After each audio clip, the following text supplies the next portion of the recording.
ममता जो कोई तुमको नहीं मनावे उसका भाग्य जो नर कुमारी करे ध्यावना जले जगदम्बा जो नर कुमारी करे ध्यावना जले जगदम्बा माने बोध दे जो महाराज गजानन गौरी के नंदा माने बोध दे जो महाराज गजानन गौरी के नंदा विघ्न निवारण मंगल कारण विद्यावरदंता विघ्न निवारण मंगल कारण विद्यावरदंता कई भक्त भजे से कटे पाप भंगा कई भक्त भजे से कटे पाप भंगा माने करी जो महाराज गजानन मोहे लगने गुरु चरणन की चरण बिना मोहे कछु नहीं भावे चरण बिना मुझे कुछ नहीं भावे चरण बिना मोहे कछु नहीं भावे चरण बिना मुझे कुछ नहीं भावे जग माया सब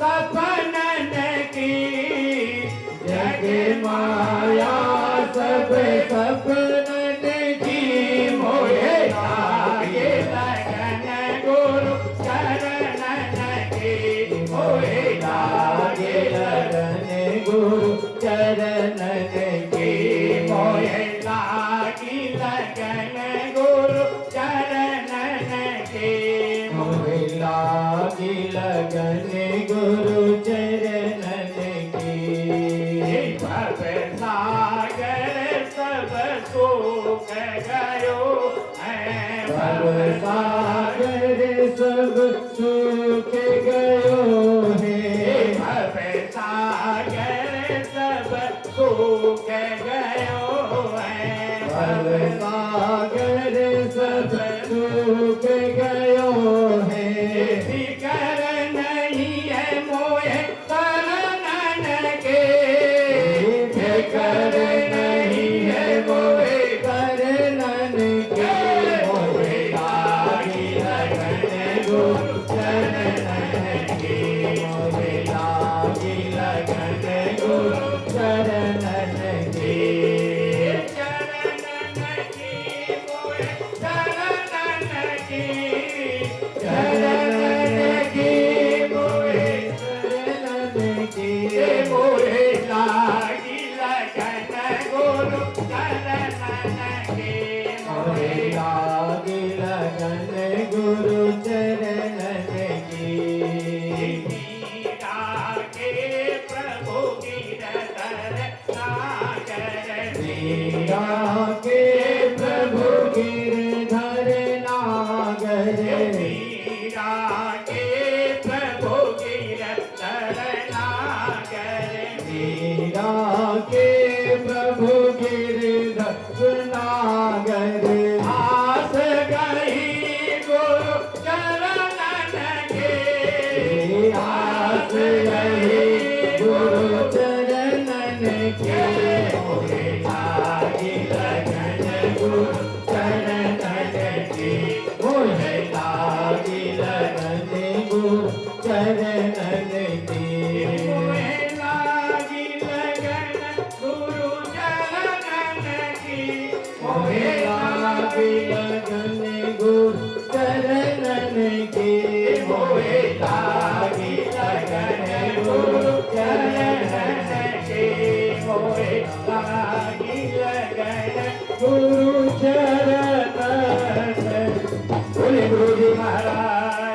की जय।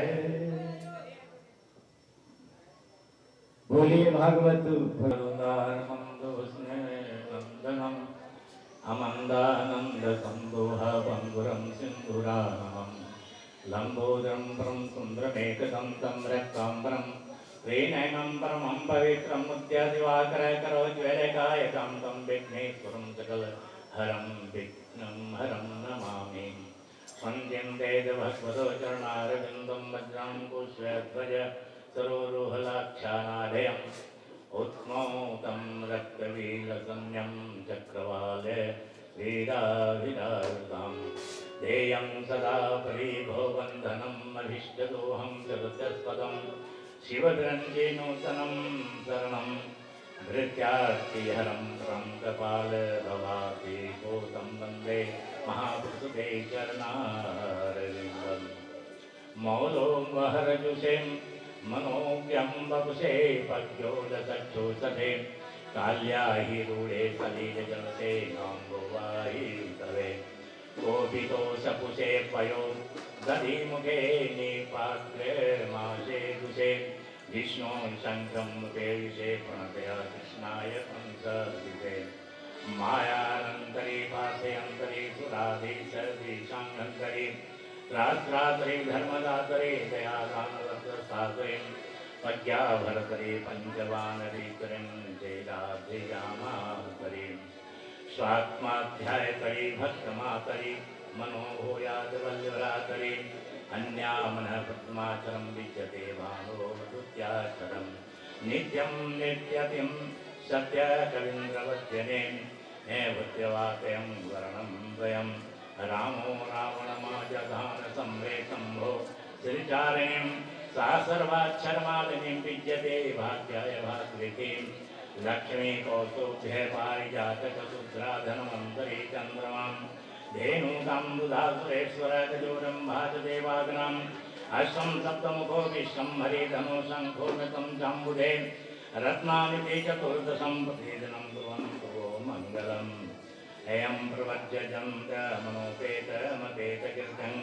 द्वयपायमग्रहकात्रम् आजुहावहम् पुत्रेति तन्मयकं प्रभो विन्देन्दु अस्तं सर्वभूत्य हृदयं मुनिमानसो यस्मिन् प्रह्लाद नारद व्यास पुण्डरीकः व्याससम्प्रे पशोक्य सोमचारी स्नानाभ्यास रूपान्तं अर्जुनं वचेत भीष्मं दिनं पुण्यानिमानन्तरं भागवता स्मरामि अज्ञानदीमिं निराधं संज्ञानजन्यसुलक्ष्यां तच्छूर्यमीलितं येनं तस्मै श्रीगुरुवे नमः नारायणं नमस्कृतं नरं नरोत्तमं देवी सरस्वती व्यासं ततो जयमुद्रयेत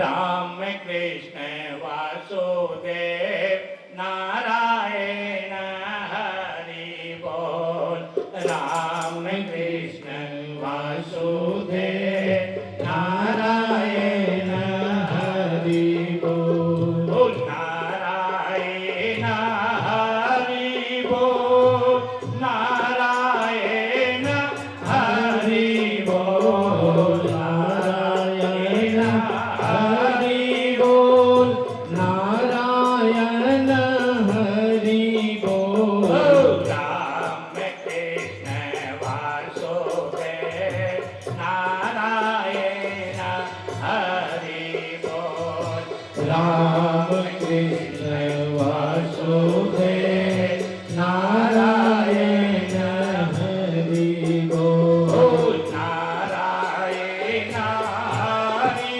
बोल नारायण हरि बोल नारायण हरि बोल नारायण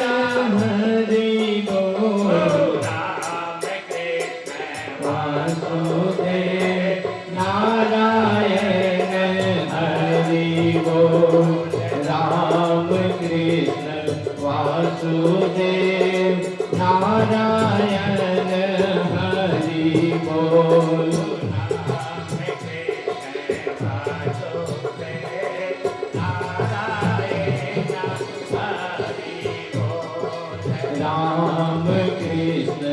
वासुदेव नारायण हरि बोल। बोले कृष्ण भगवान की, और मुकुटवंशी वाले की, भागवत पुराण की, सुखदेव जी महाराज की।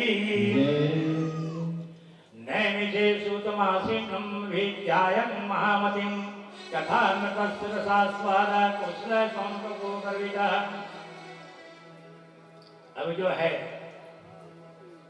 एक समय नैमिषारण्य में 88,000 ऋषियों ने एक सभा किए। उसी समय व्यास जी के शिष्य श्री सूत जी वहां आकर के पहुंच गए। सूत जी के आते ही जितने ऋषि मुनि थे वह सब खड़े होकर के दंडवत प्रणाम किए सूत जी को, और सुंदर आसन पर बिठा करके अर्घपात से उनका पूजन किया। और ऋषि लोग कहने लगे कि सूत जी आप परम ज्ञाता हैं, क्योंकि आप श्री व्यास जी के जो शिष्य हैं। इसलिए हम लोग कोई ऐसा कोई उपाय बतावे जो कि अंधकार से हम लोग बाहर आ जाए। क्यों कि ये जो कलयुग आ गया है, कलयुग में जो है मनुष्य सब असुर भाव के हो जाएंगे। ना किसी में दया रहेगा, ना कोई दान रहेगा, ना कोई सदाचार, ना कोई आचार, ना कोई विचार रहेगा। इसलिए सूत जी उन लोगों का कल्याण किस प्रकार से होगा? अगर उन लोगों को कल्याण के लिए कोई ऐसा मार्ग है तो हमको आप बता लें। सूत जी कहते हैं कि सौनक जी, तुमने मनुष्यों के लिए बहुत अच्छा प्रश्न किया है। अब मैं तुम्हें बताता हूं जो कि आज तक गोपनीय था। आप लोग को प्रेम बस उसको मैं जो है प्रकट करके बताता हूं कि श्रीमद् भागवत महापुराण का जो व्यास जी ने जो रचना की है, श्रीमद् भागवत जो है सुनने से मनुष्य को मुक्ति मिलती है, सद्गति मिलती है और पाप से निवृत्त हो जाते हैं, कलयुग से उनका बचाव हो जाता है। इसलिए कलयुग में बचने के लिए एक यही उपाय साधन है ऋषिगण कि आप लोग सदा भागवत का सेवन करें, नित्य प्रतिदिन भागवत का सेवन करें, तो कलयुग जो है आपको कुछ बिगाड़ नहीं सकेगा। एक इतिहास मैं इसमें सुनाता हूं कि सुखदेव जी राजा परीक्षित को भागवत सुनाने के लिए जब सिंहासन पर बैठे तो देवता लोग अमृत का कलश लेकर के सुखदेव जी के पास पहुंचे। देवता लोग कहें कि राजा सुखदेव जी, ये अमृत जो है राजा को पिला दीजिए, राजा अमर हो जाएंगे, कभी नहीं मरेंगे। और अमृत कथा जो ये है भागवत का, वो हम लोग को पिला दे। सुखदेव जी कहें कि देखो देवता लोग कितना आप स्वार्थी है, कहां मणि और कहां कांच का तुलना कर रहा है, कहां श्रीमद् भागवत की कथा और कहां अमृत। सुखदेव जी कहें कि देवता लोग तुमको श्रीमद् भागवत का जो है अमृत तुम्हें नहीं पिला सकता, जब भी पिलाऊंगा राजा परीक्षित को ही पिलाऊंगा। जब सुखदेव जी राजा परीक्षित को पूरे 7 दिन में भागवत का प्रवचन करके जब सुनाए तो उनकी मुक्ति हो गई। स्वर्ग को राजा परीक्षित जी चले गए। स्वर्ग जाने के बाद जो है देवताओं में बड़ा होड़ मच गया।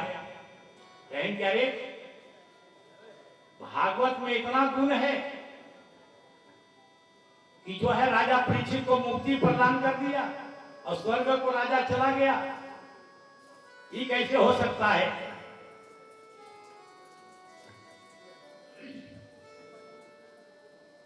यह देख करके ब्रह्मा जी को भी बड़ा आश्चर्य हो गया। ब्रह्मा जी जो है अपने लोक में तराजू को लगा दिए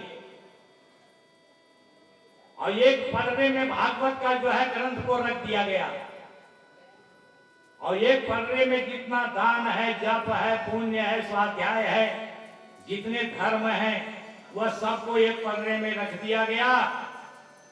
तो ये जो पलड़ा भागवत का था वो भागवत का पलड़ा भारी पड़ गया। ब्रह्मा जी को बड़ा आश्चर्य हो गया, कहेंगे वाह रे वाह, ये कैसा? कहेंगे भागवत जो है सो सभी मुक्ति का दाता है, इसलिए सभी ग्रंथों में भागवत बड़ा ही कहा गया है। इसलिए देवता लोग आज से तुम लोग भी भागवत श्रवण किया करो और अमृत की तुलना को छोड़ दो।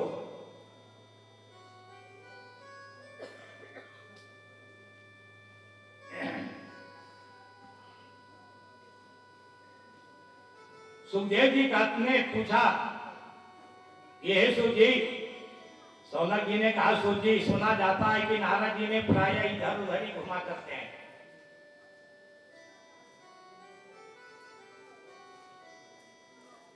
लीला से झगड़ा भी लगाए फिरते हैं, वे एक जगह स्थिर कहीं नहीं रहते।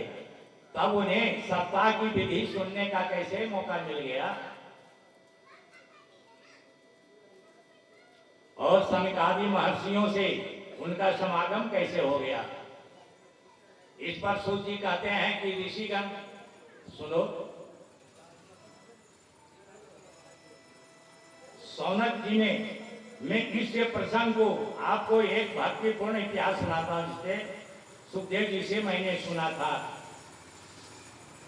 सौनक जी, एक समय सनकादि चारों महर्षि बद्रिक आश्रम सत्संग के लिए पहुंचे।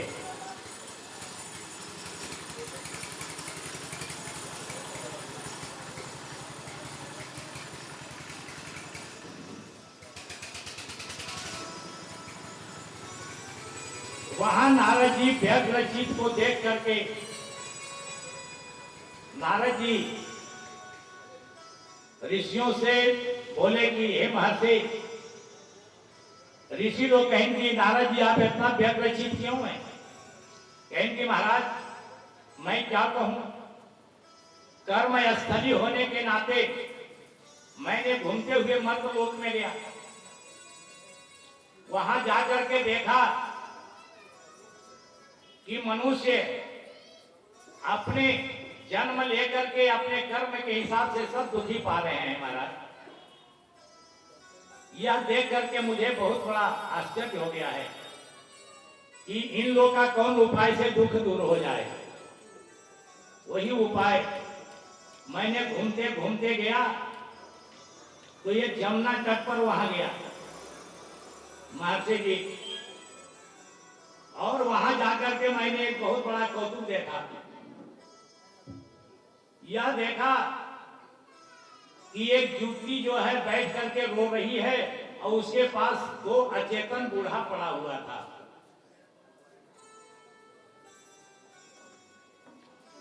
यह दूर से मैंने कौतुक देख रहा था और बहुत सी स्त्रियां उसे धीरज बना रही थी, फिर भी वह धीरज नहीं बांध रही। मैंने कौतुक बस वहां पहुंच गया। वहां मुझको पहुंचते ही भक्ति ने जो है कहा कि नारद जी आपको आने से मुझको संतोष कुछ हो गया है, इसलिए आइए। मैंने पूछा कि देवी तुम कौन हो? आई तुम्हारे पास दो ठो बूढ़े अचेतन क्यों पड़ा हुआ है? कौन है ये? भक्ति कहा कि नारद जी मैं भक्ति हूं और ये जो बूढ़े पड़े हुए मेरे दोनों पुत्र ज्ञानी और बैराग है। मैंने द्रविड़ देश में जन्म लिया था, वहां से गुर्जर प्रांत होते हुए मैंने वृंदावन में आया तो वृंदावन में आकर के मैंने तो कुछ जवान हो गया, लेकिन मेरा पुत्रों का कोई ग्राहक नहीं मिला, इसलिए मेरा पुत्र जो है वृद्धापन को ही हो गया है। इसलिए मैं इनको जगाने के लिए रो रही हूं। मेरे पुत्र जग नहीं रहे हैं। कहेंगे अच्छा देवी, वही मैं जगाने का कोशिश करता हूं। अब नारद जी जाकर के गीता का पाठ सुनाए दोनों को, फिर भी नहीं दोनों उठे। अब कान पर जाकर के शंख ध्वनि कान में लगा करके उनको बोले, हे ज्ञान हे वैराग उठो उठो उठो। फिर भी ज्ञान वैराग जो है थोड़ा सा आंख खोल करके और फिर सो गया। तब नारद जी को चिंता आ गई। वही घूमते हुए बद्रिक आश्रम को गए। वहां ऋषि सनकादिक लोग मिले। कहीं कि अब नारद जी घूमते घूमते वहां जब गए तो उनको कोई जो है पता नहीं चला, तो सूर्य को आवाहन किए नारद जी। सूर्य से संकेत मिला कि नारद घबराओ नहीं, तुम सत्य कर्म करो, सत्य कर्म करो। सत्य कर्म करने से दोनों अचेतन जो है जाग जाएंगे। नारद जी कहेंगे महाराज सनक जी, सत्य कर्म क्या चीज है? मैंने बड़े बड़े महात्माओं से पूछा, बड़े बड़े विद्वानों से भी मैंने पूछा कि सत्य कर्म क्या है। तो बहुत विद्वान लोग जो है बहुत असाध बता दिए, महात्मा लोग बहुत बड़ा असाध बताते हैं। संघाती जी आप क्या कहते हैं, सो आप बतावे। संघाती कहें कि नारद घबराओ नहीं, सत्य कर्म तो साधारण है और मनुष्य के लिए मुक्तिदायक है। इसलिए नारद घबराओ नहीं, मैं तुम्हें बताता हूं। कहीं नारद सब जाकर के ऋषि मुनि को खबर करो। ये तो साधारण है, ये श्रीमद् भागवत महापुराण का प्रवचन करने से, भागवत की कथा कहने से भक्ति और ज्ञान दोनों तरुण होकर के यहाँ नाचने आ जाएंगे। नारद उसी समय नारद जी वहां जो है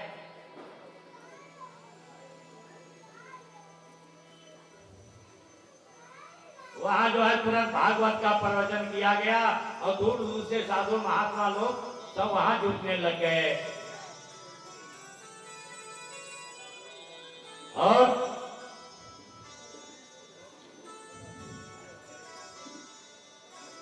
लेकिन कहा गया है कि विप्रैर भागवती वार्ता गेहे गेहे जने जने और कार्तिका कन्या लोभेना कथा सार सुखोगता। कुछ ब्राह्मण लोग घर घर में जा करके और श्रीमद् भागवत की कथा को कहने लग गए, इसलिए कथा का सार जो है कम हो गया। अत्युग्र भूरि कर्माणो नास्ते का रोरवाजना ते अपि तीर्थन्ति तीर्थेषु तीर्थसार सुखोगता। भागवत का कथा जो है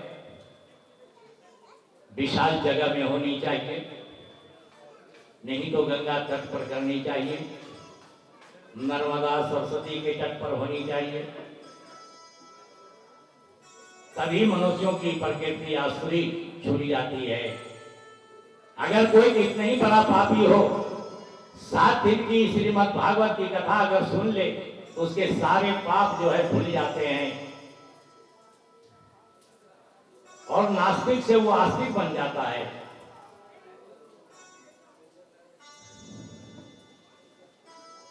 मन से वचन से सुने, मन से और ध्यान से सुने, कथा को सुन करके और अपने मन में जो है बसा करके रखे, भगवान की चरित्र को अपने हृदय में रख ले, तभी भागवत की फल प्राप्त होता है। एक कान से सुन लिया, घर जाते जाते एक कान से निकाल करके फेंक दिया, तो भागवत सुनने का ही क्या है? कोई फल नहीं। आने जाने की जो परिश्रम होता है वही हाथ लगता है।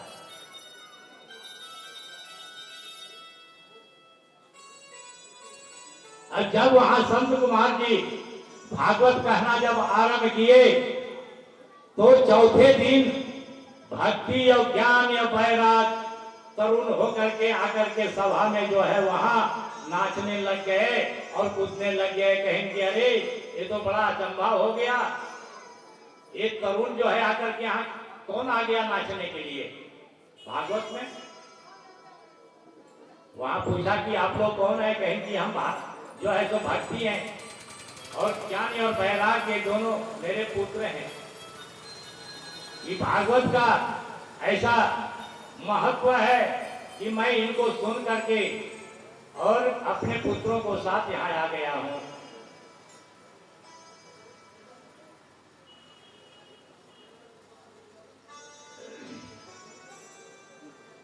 इसीलिए यह भागवत सर्वोत्तम मानी गई है। अब देखिए भागवत क्यों माना गया कि 4 वेद 6 शास्त्र 18 पुराण सभी से इसमें से निचोड़ करके व्यास जी और एक भागवत संहिता बनाए। जैसे कि आम का गाछ है, तो आम के गाछ में जो है जड़ से लेकर के पत्ता तक उसकी रस है, लेकिन आम का स्वाद नहीं आता। क्यों? अब वही आम का वृक्ष में जो रस है, वो रस ये इकट्ठा होकर के एक फल के रूप में आ जाता है, तो कितना स्वादिष्ट होता है।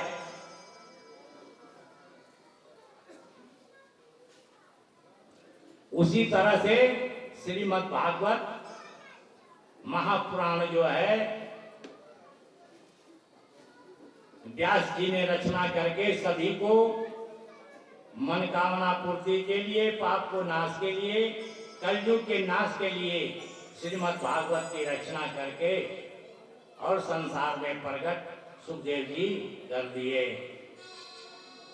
तब नारद जी ने कहा कि मुनीश्वरों, आज मुझे कोई आपके दर्शन से बड़ी शांति मिल गई। सचमुच सत्य पुरुषों का संग जो है, कहा गया है कि सत्य पुरुषों का संग बड़े ही भाग्य से ही मिलता है।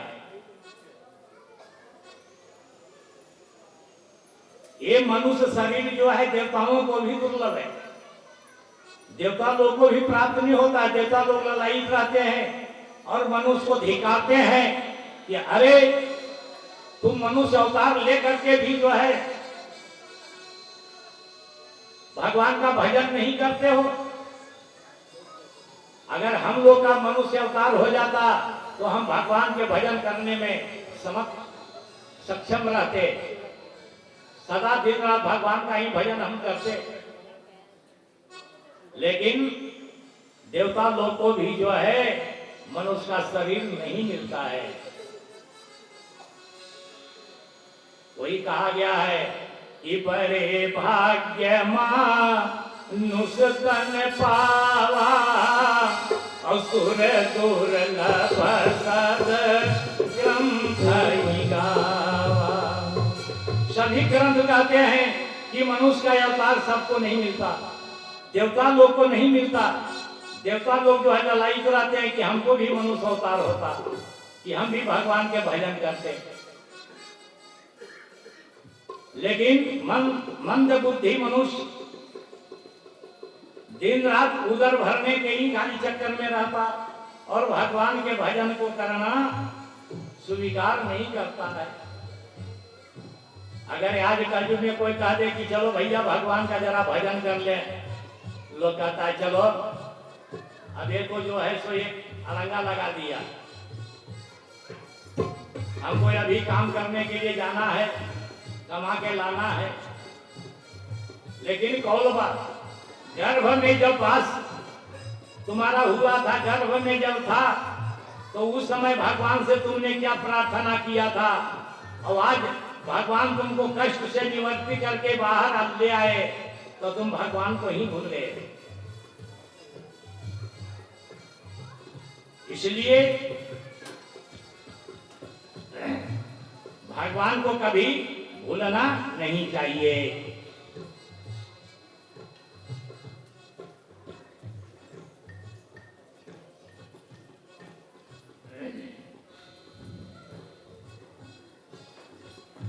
तब नारद जी कहते हैं कि ज्ञान यज्ञम करिष्यामि सुख शास्त्र कथोज्वलम अभक्ति ज्ञान विरागाणाम स्थापनाथ प्रयत्नतः। हे मुनीश्वरों, मेरा विचार तो यही है कि ज्ञान यज्ञ करने का ही है। जिसे मूर्ख जीव में एक बार भी चित लगा करके भागवत की जो कथा सुन लिया, उसके चंडाल जोनी से भी मुक्ति प्राप्त हो गई। जीवन जो भागवत को एक बार भी कान में नहीं डाला, वह व्यर्थ है। कौवे की तरह इधर उधर चिल्लाते फिरता है।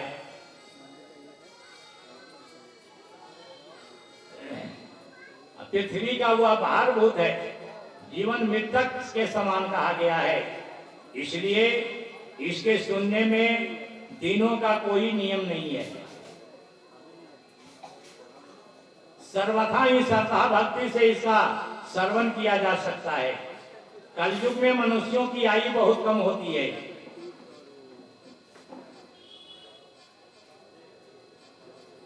विघ्न उसको बहुत आते हैं। यम नियम आदि साधन भी कठिन है। इसलिए सुखदेव जी के आदेश के अनुसार सप्ताह श्रवण करना चाहिए। मन लगा के एक बार भी भागवत का श्रवण करें। जब तप योग समाधि एवं माघ स्नान का जो फल होता है, वह सप्ताह श्रवण सुनने से हो जाता है। सप्ताह भागवत सुनने से ही उसको सब प्राप्त हो जाते हैं। सप्ताह के सामने योग ध्यान ज्ञान सबकी गर्जना समाप्त हो जाती है। इसके समक्ष कोई टिक नहीं पाता है। सब साधनों को तीर्ण भत्य करके सप्ताह निरंतर सुनना चाहिए।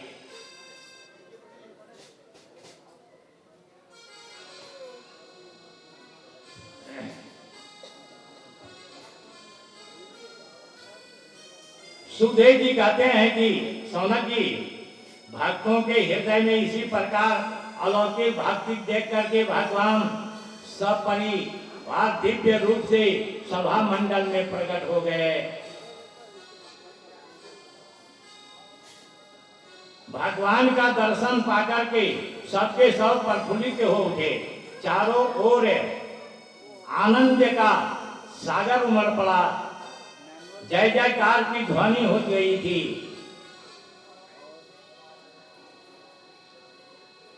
नारद जी ने कहा कि हो, इस सप्ताह की कोई अद्भुत महिमा मैंने आज ही देखा है।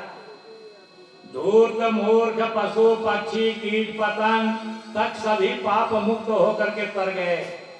चित्त शुद्धि के लिए संसार में इस कथा से उत्तम कोई दूसरा साधन है नहीं। अब आप यह बताएं कि इस सप्ताह से किन किन पापियों की शुद्धि होती है।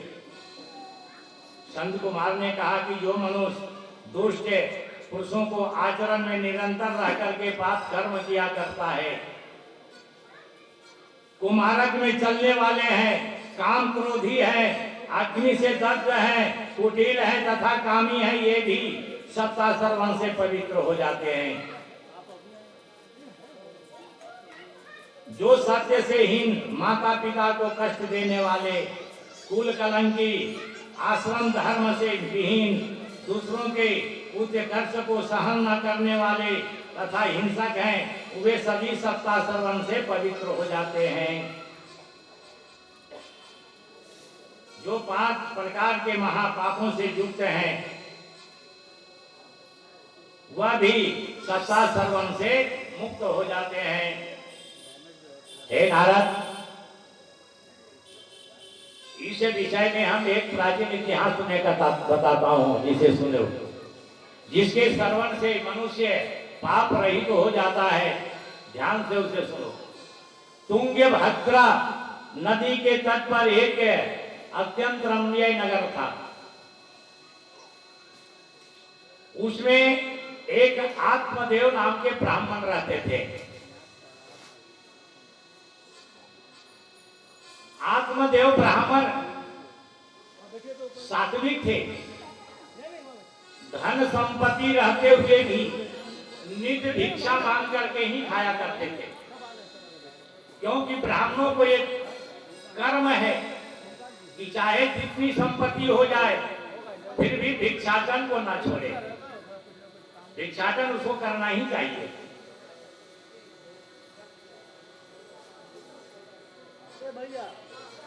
इसलिए आत्मदेव बहुत धनी थे और नित्य प्रतिदिन भिक्षा मांग करके ही खाया करते थे।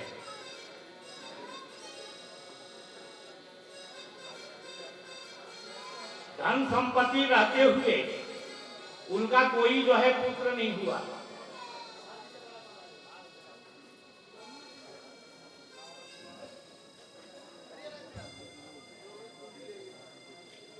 और जो गाय पालते थे वह बंध्या हो जाती थी।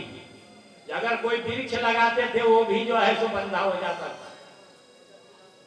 वृक्ष भी नहीं फल फूल देते। एक दिन आत्मदेव ब्राह्मण दर्पण में अपना मुख देखे तो उनका बाल सफेद हो गया। कहीं अरे मेरा बुढ़ापा आ गया, कहीं कि मेरा बुढ़ापा भी आ गया और मेरा आज तक कोई पुत्र नहीं हुआ, वंश को चलाने वाला नहीं हुआ। इसको इसीलिए मुझको जीने का कोई अधिकार अब नहीं है। ब्राह्मण आत्मदेव यह सोच करके जंगल की ओर चल दिए। जंगल में पहुंचते ही एक बरगद का पेड़ था, उसमें जो है फांसी लगा रहे थे कि चलो इसी में फांसी लगा करके यहीं मर जाऊंगा। गाय भी पालते हैं वो भी बंध्या हो जाती है। जब फांसी लगाने के लिए तैयार हो गए ब्राह्मण देव आत्मदेव, तो उधर से भगवान जो है साधु के वेश में दूर से हटाए, ए ब्राह्मण ठहरो ठहरो। आत्मदेव ब्राह्मण आवाज सुन करके रुक गए, फांसी नहीं लगाए। उधर से महात्मा जी आए, भगवान कहीं मेरे ब्राह्मण तुम ये क्या कर रहे हो? कहीं महात्मा जी क्या करे, मेरा धन संपत्ति तो बहुत है लेकिन कोई मेरा पुत्र नहीं हुआ, कोई वंश चलाने वाला नहीं हुआ।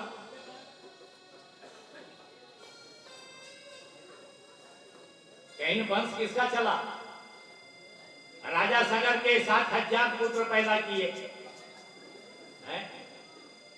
वो नारद जी जो है उसको बहका दिए तो कपिल मुनि के आश्रम में जाकर के वो जो है जल के भस्म हो गया। राजा सगर फिर 7,000 पुत्र पैदा किए, फिर नारद जी उसको बहका करके सत्य मार्ग पर चला दिए।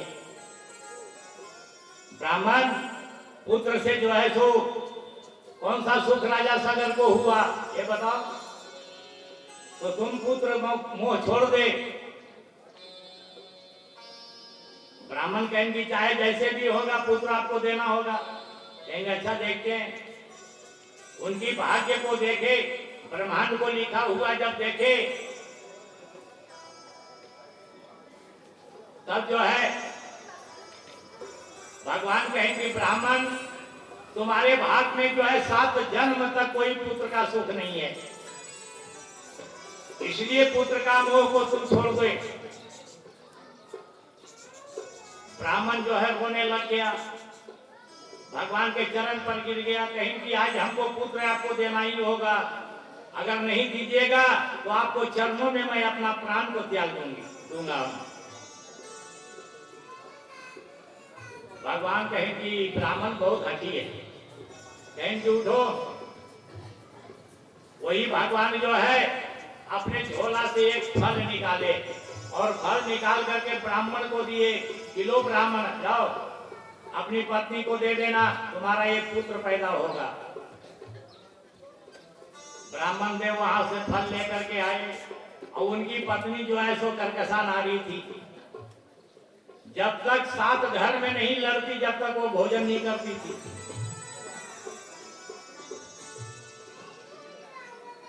आए घर में आ गए ब्राह्मण आत्मदेव, अपने पत्नी को कहें कि लो ये फल जो है तुम खा लो, ये तुमको लड़का जरूर होगा। अब फल दे करके अपने पत्नी को वह जो है सो बाहर चले गए ब्राह्मण। अब इधर जो है सो उसकी पत्नी का नाम धुंधली था। अब धुंधली जो है सो बड़ा चिंता में पड़ गया, कहीं की तो बड़ा मुश्किल की बात है। ब्राह्मण जब हमको फल दिए खाने के लिए एक पुत्र होगा, अगर हमारा पुत्र होने का रह गया तो हमारा तो पहला तो भूख मारा जाएगा, खाने पीने का कष्ट होगा, उठने बैठने में भी कष्ट होगा, सोने बैठने में अगर कहीं गर्भ टेढ़ा हो गया तो हमारा जान भी चला जाएगा। अब अड़ोसन पड़ोसन से सबसे पूछ रही है, अड़ोस पड़ोस से कि बहन अब क्या करें, देखो ना पंडित जी हमको फल दिए खाने के लिए कि पुत्र होगा। इतने में उसकी एक छोटी बहन थी, वह आ गई। कहेंगी क्या हुआ बहन? कहेंगी बहन देखो ने पंडित जी हमको फल दे के गए हैं कि तुम फल खा लेना, तुमको एक लड़का पैदा होगा। तो मैं क्या करूं, हमारा गर्भ कहीं टेढ़ा हो गया गर्भ तो हमारा जान भी चला जाएगा बहन, और अस्वस्थ हो जाएंगे तो ननद जो है सो हमारा धन उठा करके घर से ले जाएगी। उनका बहन कहेंगी कोई चिंता ना करो, ये फल जो है परीक्षा के लिए तुम गौ को खिला दे, और मेरा बच्चा होने का है, मेरा बच्चा होगा और तुमको ला करके हम चुपके से घर में दे देंगे, जब तक तुम गर्भवती बन करके बैठी रहो घर में, और तुम अपने पति से हमारा पति को धन दिला देना, हम परिचलित कर देंगे कि हमारा पुत्र हुआ सो मर गया। धुंधली कहेंगी हाँ बहुत बढ़िया, ये तो ठीक है। वो फल जो था सो गौ को खिला दिए। अब धुंधली इधर जो है गर्भवती होकर के अपना जो है घर में चुपचाप बैठी है। आत्मदेव ब्राह्मण उधर से आए, कहेंगे स्वामी अब हमारा बच्चा होने का है तो हमको काम काज नहीं किया जाता है, नौकर चाकर रख लीजिए घर में। ब्राह्मण बेचारा क्या जाने, कहेंगे ठीक है कोई बात नहीं, तुम बैठी रहो आराम से। खाना बनाने वाला साफ करने वाला सब नौकर को ब्राह्मण घर में रख लिए। उसकी बहन को जब बच्चा पैदा हुआ वो चुपके से ला करके अपने बहन के गोद में दे दिया और चली गई। अब इधर नौकर चाकर जो था सुना कि जो है नितानी को लड़का पैदा हुआ है, आत्मदेव को जो है खबर किए, आत्मा जो है तो धन सोना लुटाना आरंभ कर दिए। अब उनका नाम जो है धुंधकारी रखा गया, धुंधली की पुत्र धुंधकारी हुआ। तो धुंधकारी इतना बच्चेपन से स्वभाव के खड़ा था, जब कुछ बड़ा हुआ खेलने लायक हुआ तो गांव के लड़कों के साथ खेलता था। अब बच्चे लोग को उठा करके कुएं में डाल दिया करे, इतना पुरुष स्वभाव का था। और कुत्ता को पालने लग गया। अब खेलते खेलते कुछ दिन थोड़ा सियाना हो गया तो जुआ खेलना आरंभ कर दिया। पिता का जितना धन था वह सब जुए में हार गया, जुगारी के पास दे दिया। एक दिन आत्मदेव का सोने का अंगूठी था रखा हुआ, उसको धुंधकारी चुपके से चुरा लिया और जाकर के जुगारी की यहाँ खेल करके हार गया जुआ में। जब जुआ में हार गया तो आत्मदेव जो है घर में आए, अंगूठी खोजे, पंडितानी को कहीं थी हमारा अंगूठी कहाँ है। अगर आत्मदेव पूछते तो धुंधली जो है पुत्र को जो है अर्जुन को छिपा करके और कह देती कहीं खेलने गया होगा पतिदेव, लेकिन सच वो बताती नहीं थी पुत्र का। एक दिन आत्मदेव ब्राह्मण का अंगूठी जब नहीं मिला तो बाहर जब गए, उधर से घूमते घूमते आ रहे थे तो जुगारी लोग जुआ खेल रहा था। उसके हाथ में जो है अंगूठी देखे पहने हुए, कहीं करे ये तो मेरा ही अंगूठी है, ये कहां से आ गया इसके पास। जुगारी के पास गए, कहेंगे भैया मेरा अंगूठी है, तुम मेरा अंगूठी कहां से लाया तुम। जुगारी कहेंगे हम आप क्या चोरी किए हैं क्या, आपका बेटा जुआ में हारा है, मैं पहने हुए हूं। आत्मदेव कहेंगे भैया कितना पैसा लगा इसमें, जुआ में हारा, तुम पैसा ले लो, अंगूठी मेरे को दो। जुगारी पैसा ले लिया और अंगूठी जो आत्मदेव ब्राह्मण को दे दिया। अब उसको देने के बाद ब्राह्मण घर में आए, कहेंगी को हो देवी तुम्हारा पुत्र कहाँ है, कहीं कहीं खेलने गया होगा, कहीं खेलने गया है, आज तक तुम जो है उसका अर्जुन छिपाते रह गई, मुझसे कहा नहीं कभी है? देखो मेरा अंगूठी कहाँ था, ये मेरा अंगूठी चुरा करके ले जाके जुगारी की यहाँ हार गया था, जुगारी से लेकर के मैं आ रहा हूं। अब इधर जो है तो गौ को भी बच्चा हुआ और उधर जो है उनको नाम गौकरण रखा गया। तो गाय का जब बच्चा गौकरण जी हुए तो उनको देखने के लिए बहुत बड़े विद्वान लोग, ऋषि मुनि सब वहां से आया करके और उनको देखने के लिए पहुंचे वहां।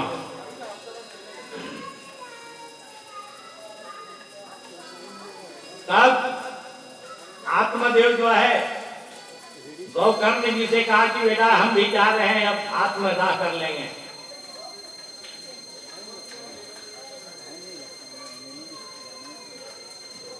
एक दिन अपने बाप को भी पीटा धुंधकारी। तब आत्मदेव जो है दुखी होकर के वन की ओर जाने लगे। गौकर्ण जी कहेंगे पिताजी आप आत्मा जो है दाह मत कीजिए, मैं शिक्षा देता हूं वह आप करें।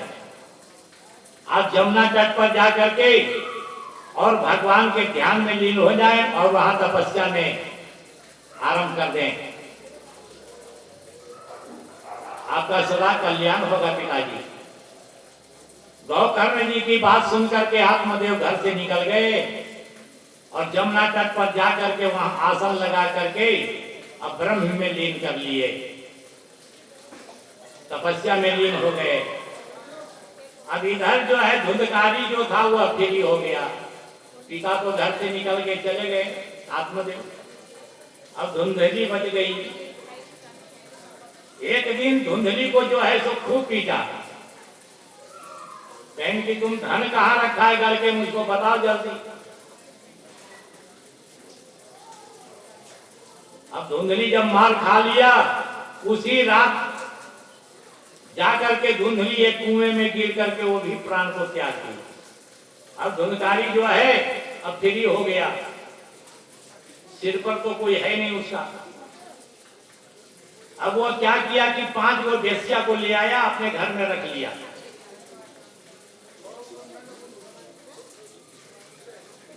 वेश्या को घर में रख करके और राजा के यहाँ नित्य प्रतिदिन हुआ जा करके चोरी करके लाता था। तो वेश्याओं के पास बहुत सा धन हो गया जमा। एक दिन कहा कि अरे तुम जाते हो कहां से धन लाते हो? कहीं कि राजा की यहाँ चोरी करते हैं, जा करके वहां से धन लाते हैं। वेश्या लोग कहेंगे अच्छा तो राजा एक दिन पकड़ लेगा तो इसको तो दंड देवे करेगा, हम लोग को भी दंड देगा राजा। सब वेश्या लोग जो है वह है विचार करने लग गई में कहीं कि हम लोग के पास तो बहुत सा धन हो ही गया है, अब हम लोग पांचों ऐसा काम करो कि आज ही आता है चोरी करके रात में जब सोएगा तो इसको हम लोग जान मार दो।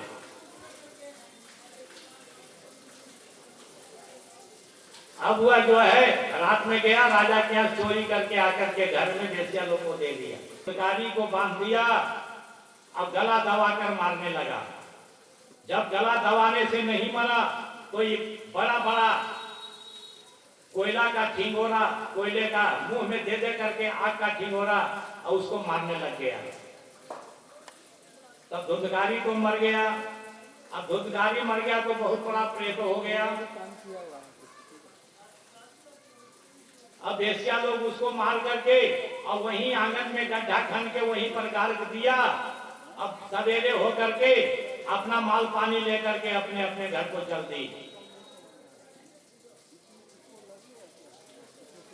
जब गौकर्ण जी सुन लिए कि मेरा भाई धुंधकारी जो है मर गया, तो जहां जहां तीर्थों में जाते थे वहां वहां जो है वो उनके नाम से पिंडदान करते थे। घूमते हुए गौकर्ण जी जो है अपने घर में आ गए। जब घर में आए तो रात में सोए हुए थे आंगन में। तो धुंधकारी जो महाप्रेत बना था वह कभी बिल्ली बनता है, कभी भेड़ा बन जाता है, कभी प्रेत बनता है। गौकर्ण जी को डरा रहा था। गौकर्ण जी कहेंगे अरे भैया तुम कौन हो हैं? जो कि ऐसा ऐसा तुम रूप धर करके मेरे सामने आ रहे हो, क्या बात है बोलो। धुंधकारी जो है इशारा दिया कि हमको बोला हुआ नहीं जाता है। गौकर्ण जी समझ गए। उनके पास में कमंडल में जल था। गौकर्ण जी को हाथ में जल लेके अभिमंत्रित करके और प्रेत पर जब मारे धुंधकारी को तो उसका मुंह से बोलने का आवाज आ गया, कहें कि भैया आपका भाई धुंधकारी हूं। वेश्या लोग हमको बहुत बुरी तरह से मारा है, इसलिए मैं महाभयंकर प्रेत हो गया हूं। मुझको पाप का कोई गिनती नहीं है भैया। गौकर्ण जी कहें क्या तुमको हम गया में भी पिंड दिया है, तुम्हारी मुक्ति नहीं हुई? प्रेत ने कहा कि भैया हमको सो गया भी करवा दोगे तैयो मेरा मुक्ति नहीं होगा, इसका दूसरा उपाय करे।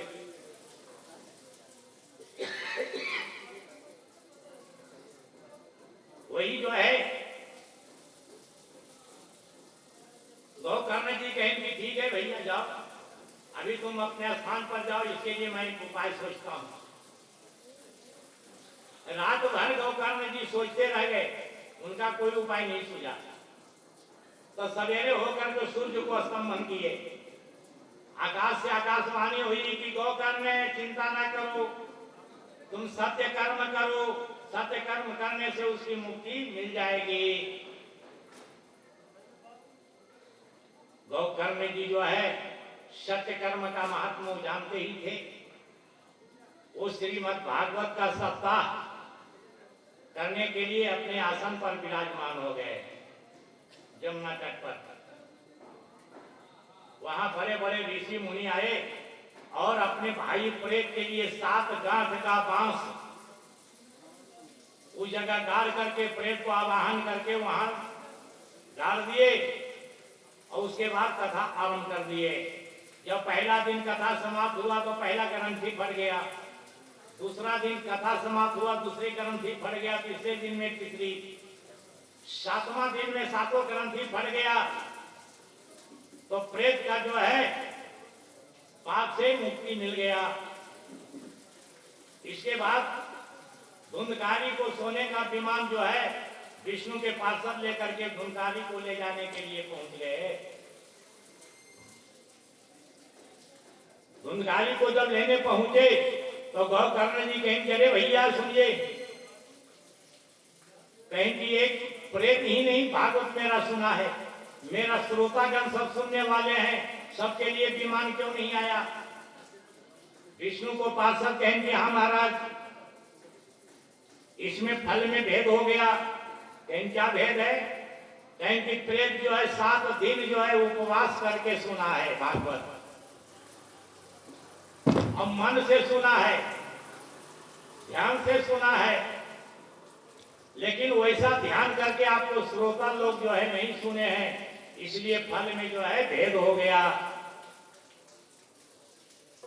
और इतना कह करके और धुंधकारी को जो है सो स्वर्ग की विष्णु के पार्षद विमान में बैठा करके स्वर्ग को ले चले।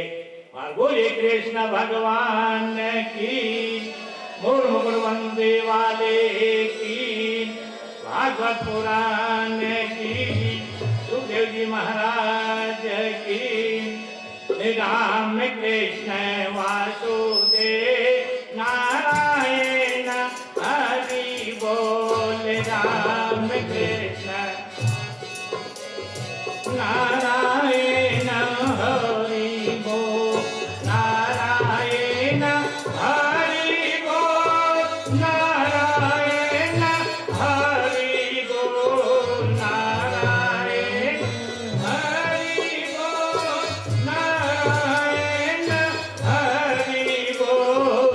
राम कृष्ण वासुदेव नारायण हरि बोल। राम कृष्ण वासुदेव नारायण हरि बोल। राम कृष्ण वासुदेव नारायण।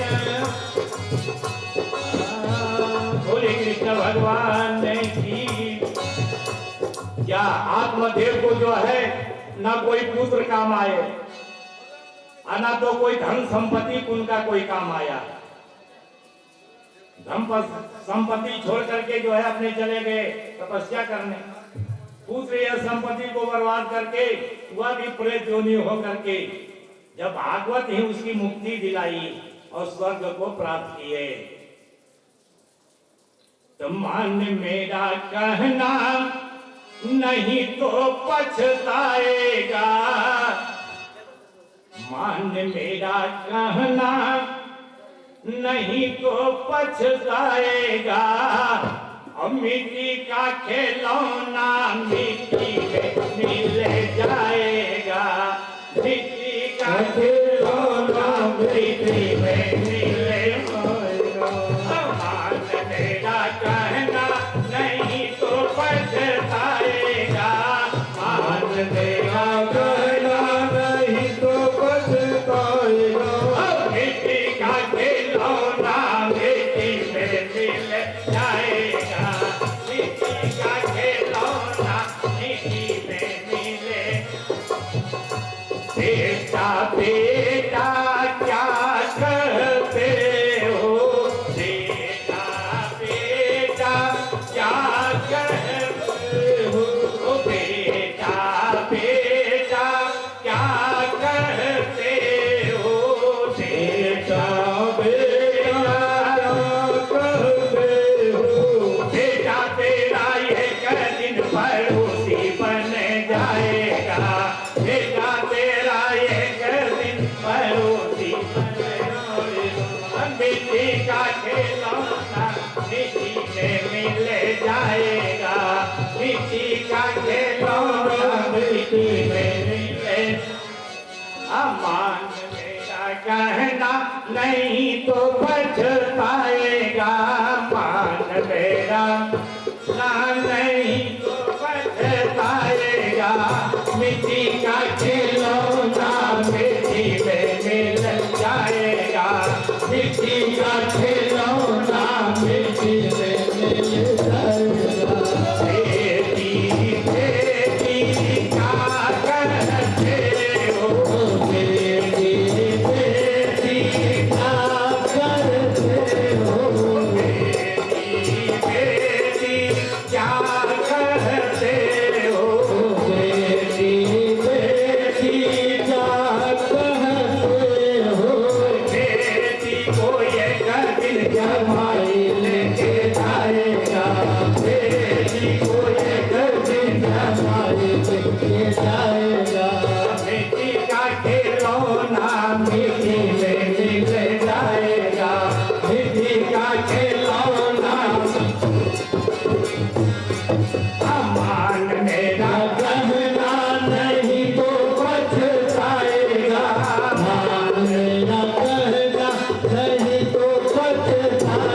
मिल जाएगा, मिट्टी का खिलौना मिट्टी में मिल जाएगा। धन दौलत तुम क्या कहते हो, धन दौलत तुम,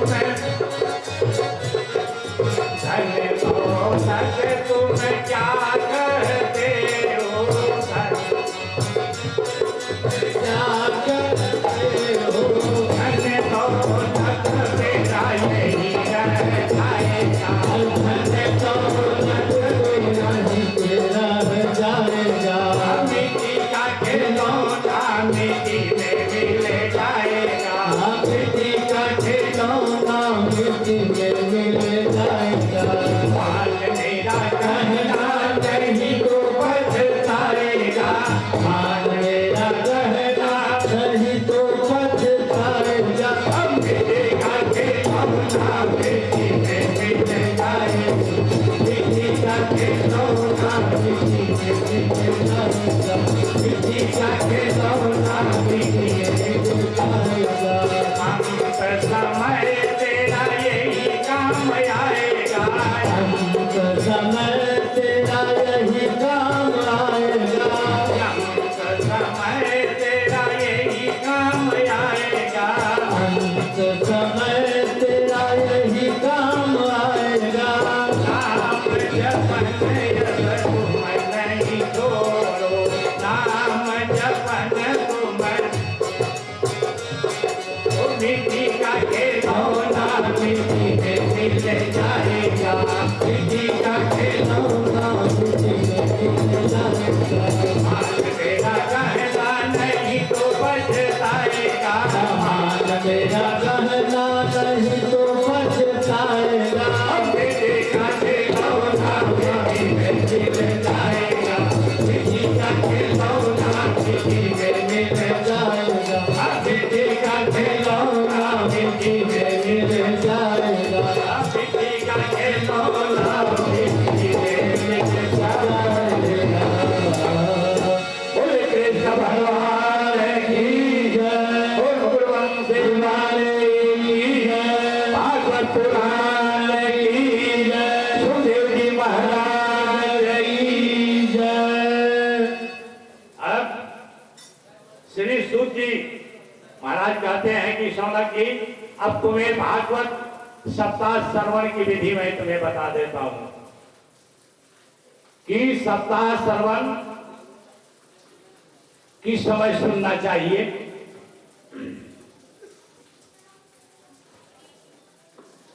तो भौमार की पंडिता वाला भानी ध्रुवे मृदुनिज शुभ जोगे तिथौ लग्ने कथा रंभा प्रशस्यते।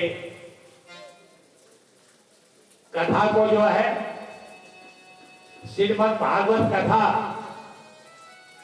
मंगलवार और शनिवार को त्याग बताया गया है। मंगल और शनि को कथा भागवत जो है खाना नहीं चाहिए।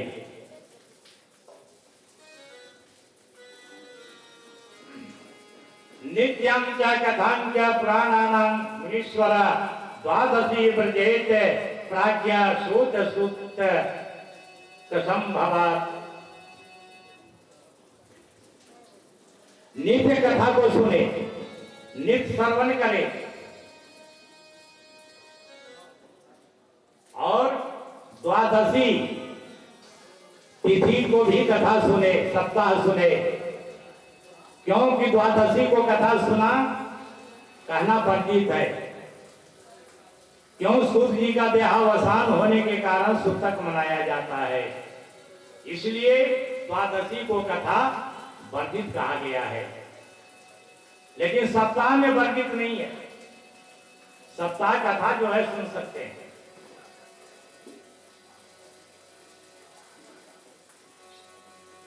सप्ताहेन निषेध्यो यस्मिन् प्रातुरेयं प्राधिना मलमासं च शुक्रासं तथा यस्तं गुरुचंद्रया। मलमास में, शुक्रास्त में और खरमास मतलब पौष में और चैत में कथा को सुनना वर्जित कहा गया है। श्रीमद् भागवत की कथा न बैठाए। सप्ताह के लिए चैत्र और पौष को छोड़ करके सभी महीना शुभ बताए गए हैं। मलमास में और शुक्रास्त में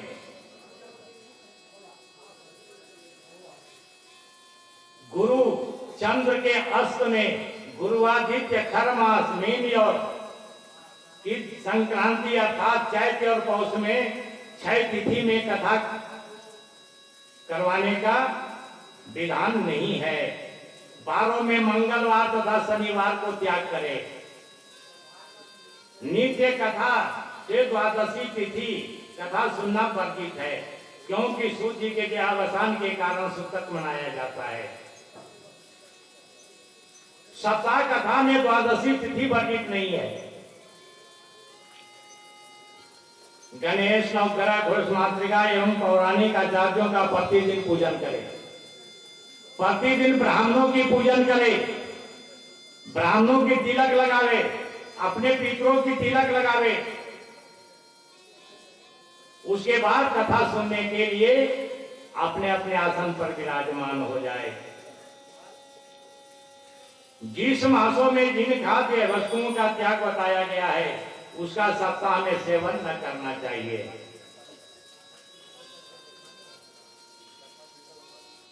आगंतुकों के लिए स्थान भोजन आदि का समुचित व्यवस्था करनी चाहिए। जिससे कितने ही कष्ट में हो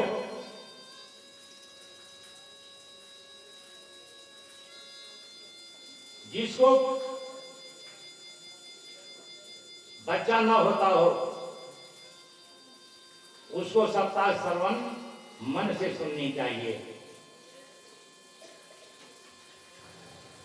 जिसको कभी प्रसव न हुआ हो, जिसके बच्चे मर जाते हो,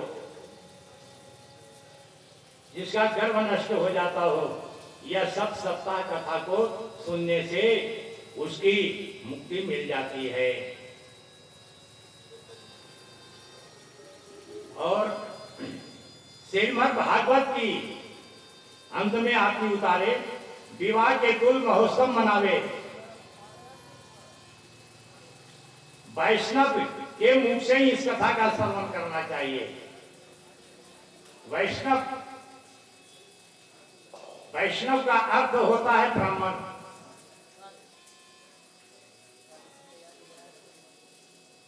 जो वैष्णव नहीं उसके मुख से यह कथा कभी सुनना ना चाहिए। भागवती कथा तो विशेष रूप से वैष्णव के मुख से ही सुननी चाहिए। पूर्वाचार्यों ने वैष्णव शब्द का अर्थ ब्राह्मण को ही बताया है।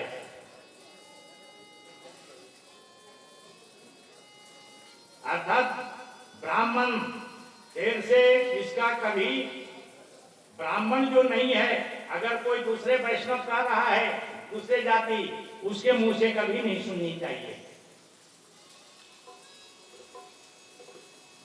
गुरु भी ब्राह्मण को ही बनावे, अन्य जाति नहीं, अन्यथा ब्राह्मण भी शूद्र हो जाता है।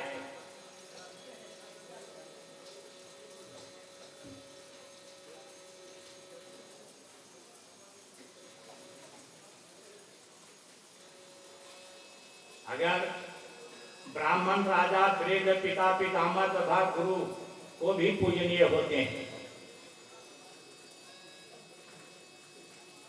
इसलिए ब्रह्मा जी ने ब्राह्मण में भी आचार्यों की स्थापना की है, अन्य जातियों में नहीं, अन्य वर्णों में नहीं।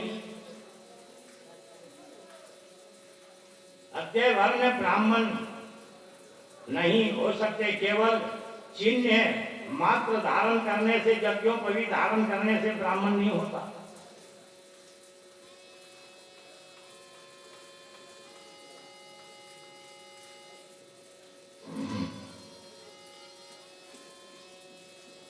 कलयुग में ब्राह्मण तत्व तत्व जन्म से ही प्राप्त होता है, तपस्या आदि से नहीं। जो मुंह से, हंसने से अथवा हाथ से अग्रभोजी ब्राह्मणों को उचित भोजन करवाता है, वह गोप्य है।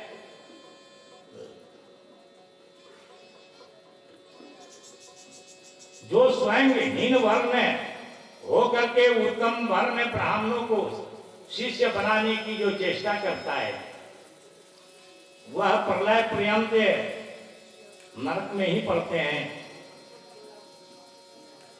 श्रोता जो भी आचार्य के अर्पण करता है, उसका कभी क्षय नहीं होता है, वह अक्षयहीन होता है। उसके स्वीकार से भक्ता प्रतिग्रही भी नहीं होता है। श्रीमद् भागवत के एक एक श्लोक के श्रवण का निष्कर्य रत्न कोटि भी नहीं हो सकती है। श्रोता द्वारा समर्पित यदि शक्ति हो तो 3 पल्ले मासे का स्वर्ण सिंहासन बना करके श्रीमद् भागवत की पुस्तक रख करके आचार्य को अर्पण करे, प्राप्त होते हैं। इसमें कोई संदेह नहीं है सौनक जी।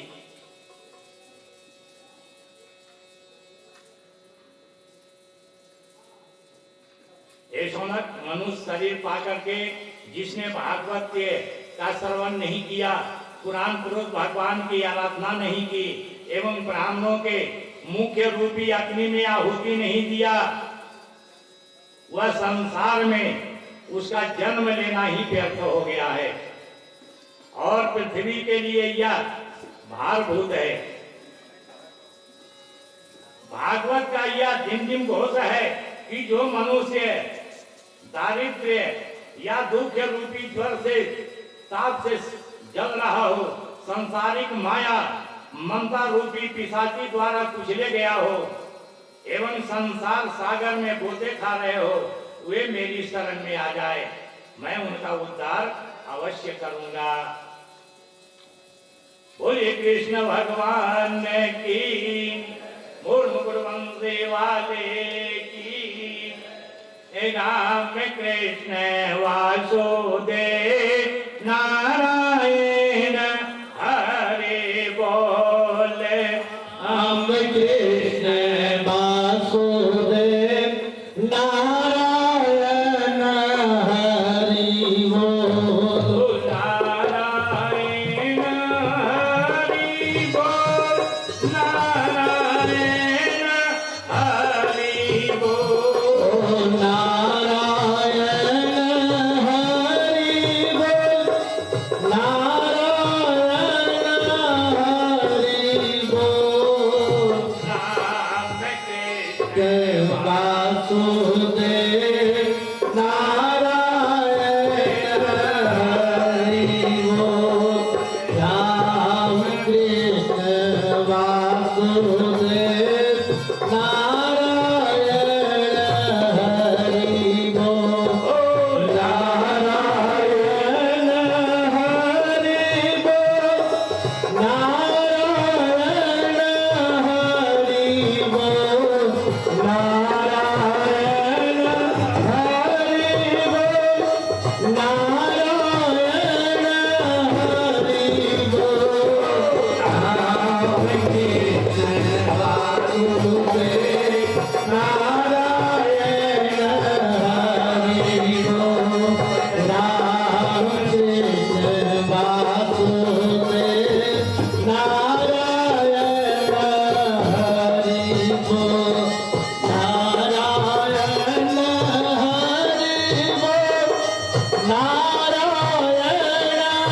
हरि बोल, नारायण हरि बोल। नारायण हरि बोल, नारायण हरि बोल। राम कृष्ण वासुदेव नारायण हरि बोल। राम कृष्ण वासुदेव नारायण हरि बोल। वृंदावन बिहारी लाल की जय। जग आसार में सार रस हरि हरि बोल। जग आसार में सार रसना हरि हरि बोल। जग आसार में सार रसना हरि हरि बोल। जग आसार में सार रसना हरि हरि बोल। हरि हरि बोल। हरि हरि बोल। हरि हरि बोल। हरि हरि बोल। जग आसार में सार रसना हरि हरि बोल। जग आसार में सार रसना हरि हरि बोल। यार तन एक जरी जरी तैया। यह तन है जर जर की नैया। यह तन है एक जरी जरी नैया। यह तन है जर जर नैया। केवल है हरि नाम के भैया। केवल है हरि नाम के भैया। हरि से नाता जोड़ रसना हरि हरि बोल। हरि से नाता जोड़ रसना हरि हरि बोल।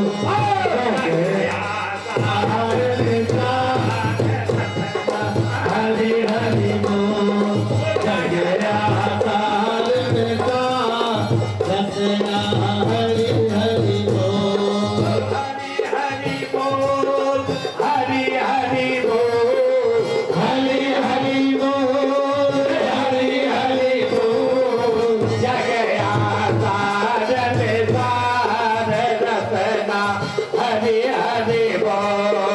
जग आसार में सार रसना हरि हरि बोल। यह तन तुझे को करज मिला है। यह तन तुझको कर्ज मिला है। यह तन तुझे को करज मिला है। यह तन तुझको कर्ज मिला है। चुकता तुमने कुछ न किया है। चुकता कुछ न किया है। जग से नाता जोड़ रसना हरि हरि बोल। जग से नाता जोड़ रसना हरि हरि बोल। जग आसार में सार हरि हरि बोल। जग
विशाल हरे हरे बोल जगया तार विशाल रचना हरि हरि बोल हरे हरे बोल हरे हरे बोल बोल हरि हरि बोल हरि हरि बोल जगया तार विशाल रचना हरि हरि बोल जगया तार विशाल रचना हरि हरि बोल ओ हरि हरि बोल हरि हरि बोल हरि हरि बोल हरि हरि बोल जगया तार विशाल रचना हरि हरि बोल जगया तार विशाल रचना हरि हरि बोल लख चौरासी भरम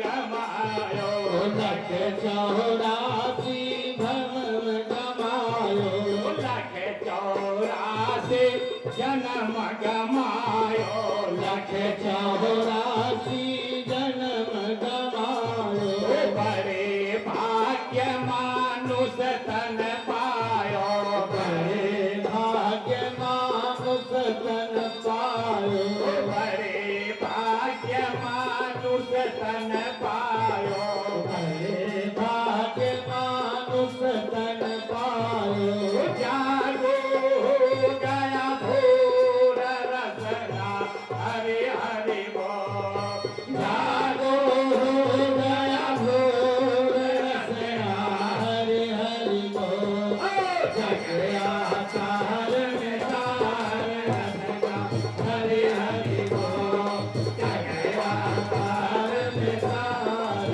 रसना हरि हरि बोल हरे हरे बोल हरे हरे बोल बोल हरि हरि बोल हरि हरि बोल जगया तार में तार रसना हरि हरि बोल जगया तार में तार रसना हरि हरि बोल जगया तार में तार रसना हरि हरि बोल बोले कृष्ण भगवान की जय और मुकुटवन से वाले की जय भागवत पुराण की जय सुखदेव जी महाराज की जय किं श्रेय शास्त्र सार का स्वार्थ प्रयोजनम श्रीमद भागवत का महात्मा सुन चुके हैं।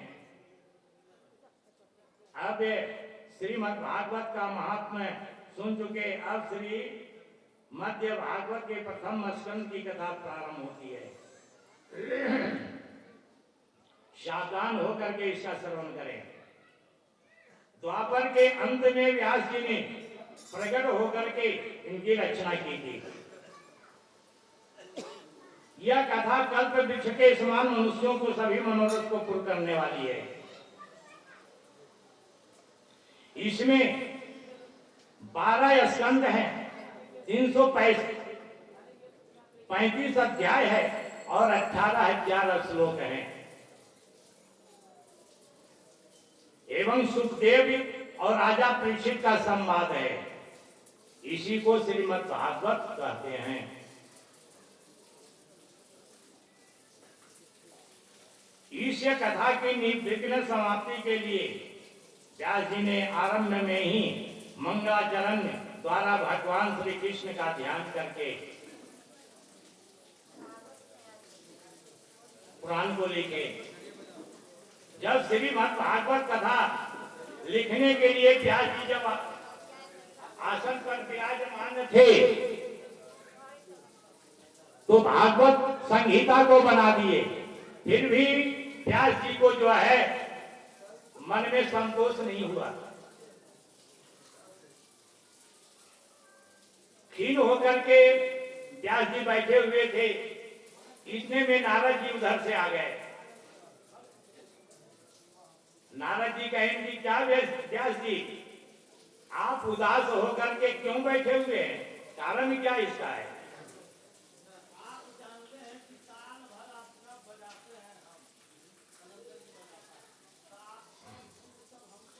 व्यास जी जो है कहेंगे नारद जी हम आपको क्या बता रहे हैं। एक हमने संगीता श्रीमद् भागवत बनाए हैं, मेरा मन को संतोष नहीं हो रहा है। नारद जी कहेंगे व्यास जी आप क्या क्या लिखे भागवत में बताइए। भागवत में जो है व्यास जी ने बताया। कहेंगे नारद जी कहेंगे व्यास जी आपको मन में प्रसन्नता इसीलिए नहीं है कि भगवान श्री कृष्ण का चरित्र आपने वर्णन नहीं किए, इसीलिए आपको मन में जो है संतोष नहीं हो रहा है। आप जो है तब व्यास जी जो है भगवान श्री कृष्ण का पूरा चरित्र को वर्णन करके भागवत में लिखे, तब जाकर के उनका मन को संतोष हुआ।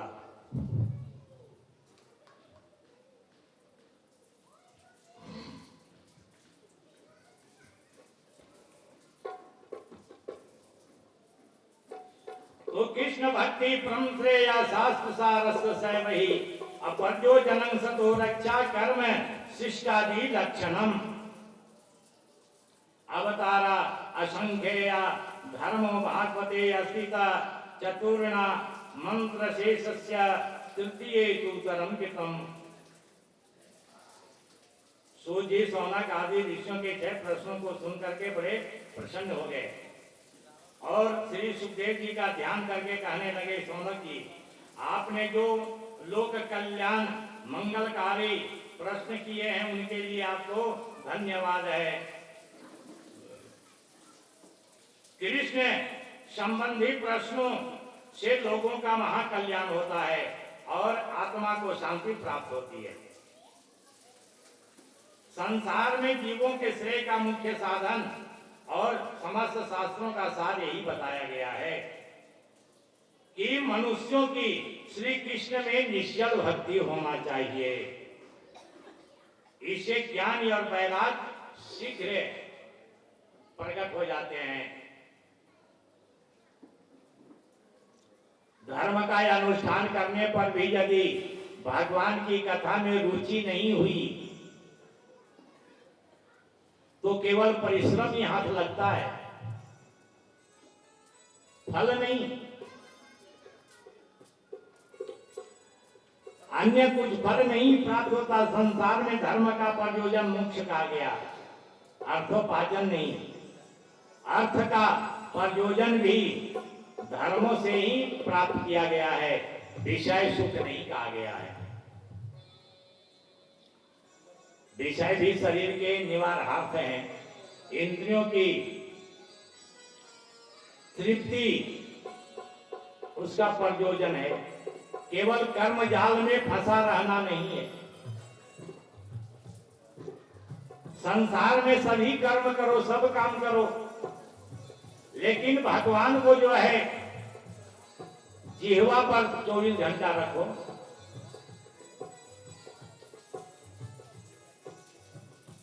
मन से भगवान का भजन करते रहो। मुंह तो काम नहीं कर रहा है, जिह्वा काम नहीं कर रहा है। जिह्वा से भगवान का नाम लो, काम भी करो, भगवान का नाम भी लो।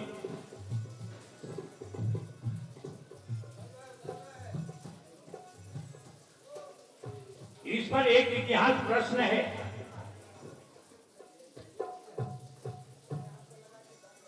कि एक समय नारद जी घूमते हुए विष्णु लोक को पहुंच गए। जब विष्णु लोक में पहुंच गए तो भगवान विष्णु जो है शयन कर रहे थे। नारद जी पहुंचे, कहेंगे प्रभु अब मुझको यह बताइए कि मेरा इतना बड़ा भक्त कोई होगा आपको? हम नित्य प्रतिदिन आपके यहाँ आते हैं, आपको प्रणाम करते हैं। भगवान कहेंगे हो नारद को घमंड हो गया है। विष्णु भगवान कहेंगे नारद तुमसे भी बहुत बड़ा भक्त मेरा जो है मृतलोक में है। कहेंगे अच्छा, हमसे बड़ा कोई भक्त हो ही नहीं सकता आपको। कहीं जाकर के देखो नारद। फलानी जगह है। कहेंगे अच्छा प्रभु मैं जा रहा हूं देखने। नारद जी वहां से देखने चले, विष्णु भगवान कहेंगे नारद सुन इधर आ। कहें कहाँ जा रहे हो? कहें आपके भक्त जो बड़ा है उसको देखने के लिए जा रहा हूं। कहेंगे सुनो, ये चलनी है और चलनी में पानी भर लो, उसके बाद तुम जाना वहां। और चलनी का पानी गिरने नहीं पावे नारद। अब वहां से देख करके तुम आओ मेरे पास। नारद जी चलनी में पानी भर लिए और वहां से चले। तो नारद जी जो है पानी संभालने में है गजब, कहीं न गिर जाए पानी, कहीं न गिर जाए पानी, कहीं न गिर जाए पानी। मर्तलोक में आए एक किसान जो है बैल से गेहूं का दौनी कर रहा था। बैल को भी हाँक रहा है, दौनी भी कर रहा है।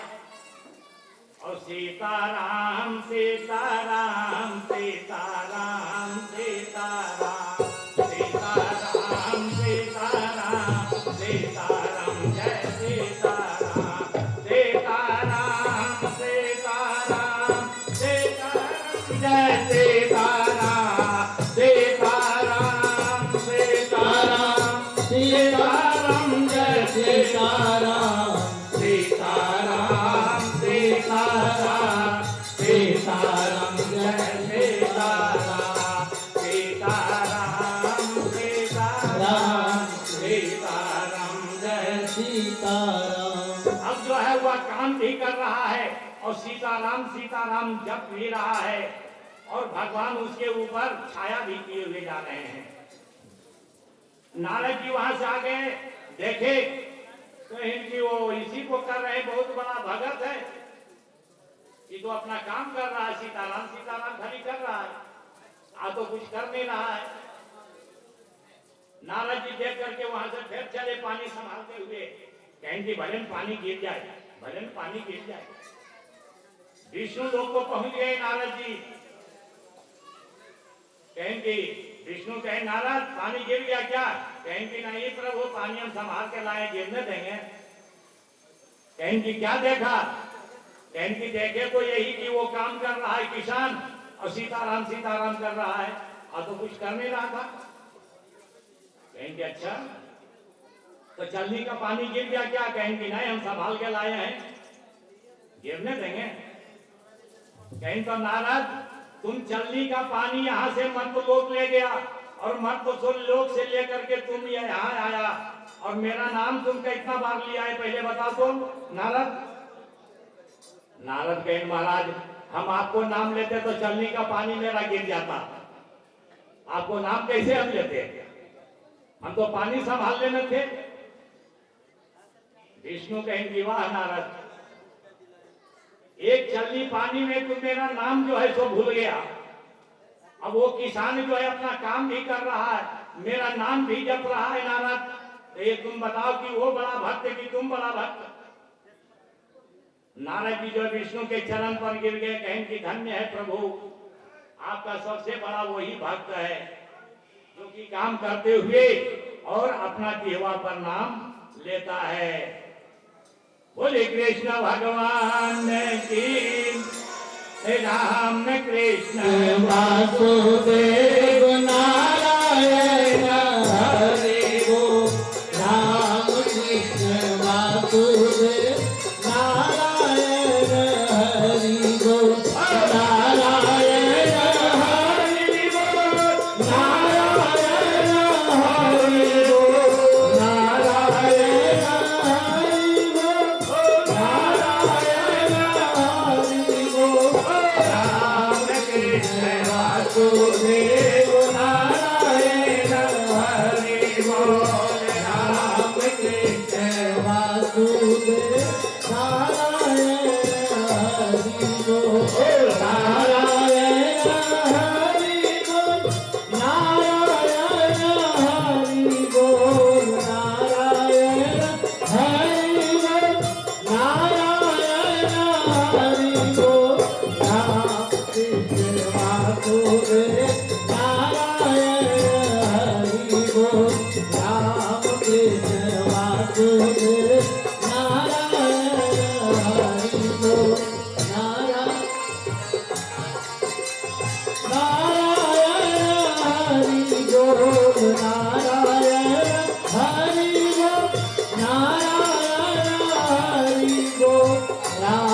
कृष्ण वासुदेव नारायण हरि बोल राम कृष्ण वासुदेव नारायण हरि बोल नटवर नागर नंदा भजोरे मन गोविंदा नटवर नागर नंदा भजोरे मन गोविंदा नटवर नागर नंदा भजोरे मन गोविंदा नटवर नागर नंदा भजोरे मन गोविंदा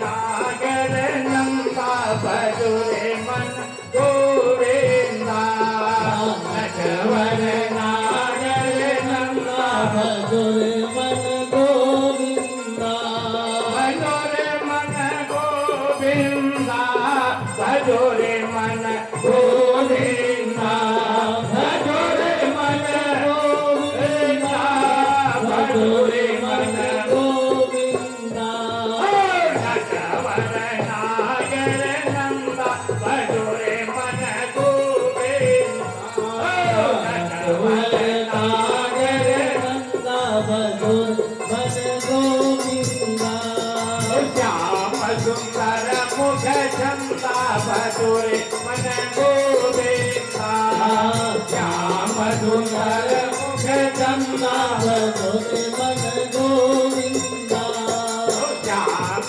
सुंदर मुख चंदा भजोरे मन गोविंदा श्याम सुंदर मुख चंदा भजोरे मन गोविंदा नटवर नागर नंदा भजोरे मन गोविंदा नटवर नागर नंदा भजोरे मन गोविंदा कोई नटवर कोई है नागर कोई नटवर तू ही नागर कोई नटवर कोई नागर तू ही नटवर तू ही नागर कोई नटवर कोई नागर तू कोई ही नटवर तू ही नागर कोई है बाल मुकुंदा भजोरे मन गोविंदा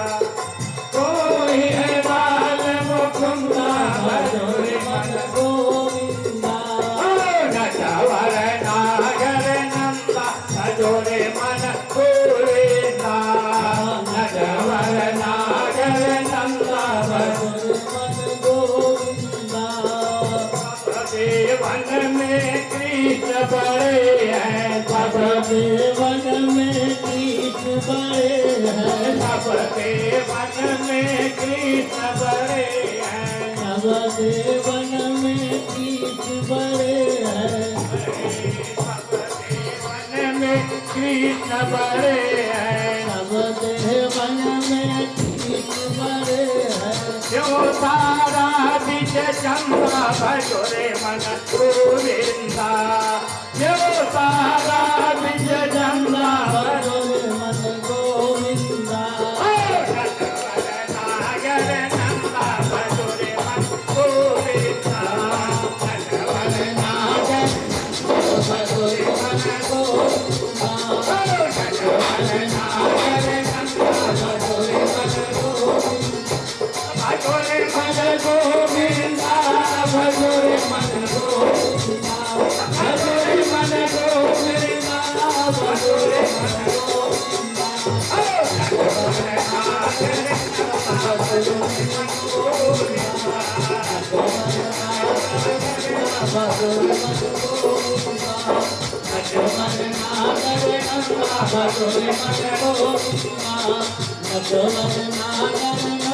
भजोरे मन गोविंदा भजोरे मन सब सखियन में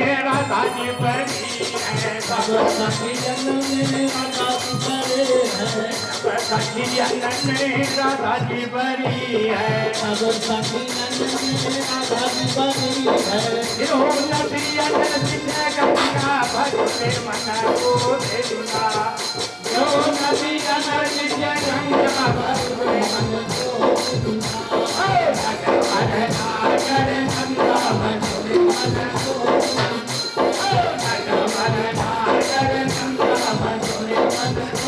भजोरे मन गोविंदा भजोरे मन गोविंदा भजोरे मन गोविंदा भजोरे मन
भगवान की कुरवंशी वाले की भागवत पुराण की सुखदेव जी महाराज की कृष्ण भक्ति परम से शास्त्र सारस्य से वही प्रयोजनम सतो रक्षा कर्मम दृष्टादि लक्षणम। शौनक आदि ऋषियों के 6 प्रश्नों का सुन करके बड़े प्रसन्न हो गए और श्री सुखदेव जी का ध्यान करके कहने लगे, शौनक जी आपने जो लोक मंगलकारी प्रश्न पूछे हैं उनके लिए आपको मैं धन्यवाद देता हूँ। कृष्ण संबंधी प्रश्नों से लोगों का महान कल्याण होता है और आत्मा को शांति प्राप्त होती है। संसार में जीवों के श्रेय का मुख्य साधन और समस्त शास्त्रों का सार यही बताया गया है कि भगवान कृष्ण में निश्चल भक्ति होना चाहिए। इससे ज्ञान और वैराग्य शीघ्र ही उसको प्राप्त हो जाते हैं। इससे मनुष्यों का बंधन अहंकार निवृत्त हो जाता है और भगवान की कथा में दृढ़ रुचि भी उत्पन्न होती है। जब मनुष्य भागवत कथा सुनने का यह मन में संकल्प लेता है कि मैं भागवत के 7 दिन का सप्ताह सुनूंगा, तब भगवान उसके हृदय में प्रकट होकर के उसकी संपूर्ण वासनाएं को पहले नष्ट कर देते हैं। फिर चित्त कभी काम क्रोध आदि शत्रुओं से आक्रांत नहीं होता है और उसके सभ्य संशय सर्वदा के लिए निवृत्त हो जाते हैं। इसलिए प्रकृति से सत्गुणों में स्थित होने के कारण यह परम शांति को प्राप्त होता है। एक ही भगवान श्री कृष्ण सृष्टि पालन और संहार के हेतु ब्रह्मा विष्णु महेश और नाम गुणों के अनुसार धारण किया करते हैं।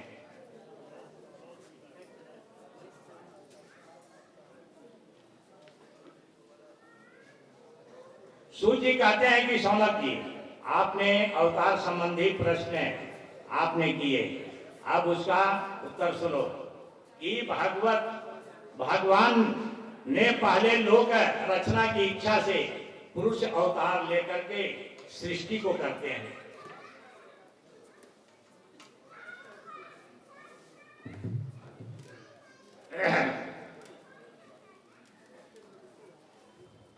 ज्ञानियों में भस्म हो जाते एवं जीव भगवान का साक्षात्कार करके परम आनंद का अनुभव करता है। प्रेम लक्षणा भक्ति भगवान के जन्म कर्म तथा लीलाओं को कीर्तन और चिंतन से प्राप्त होता है। भगवान की भक्ति, भगवान के नाम का गुण का कीर्तन करना, भगवान को हृदय में स्थापना करना, भगवान की छवि को अपने नेत्रों में रखना,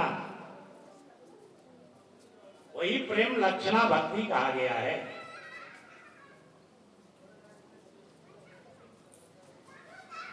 जब भी देहाभिमानी जीव तर्क आदि कौशल के द्वारा भी भगवान की लीलाओं का ज्ञान प्राप्त नहीं कर सकता है।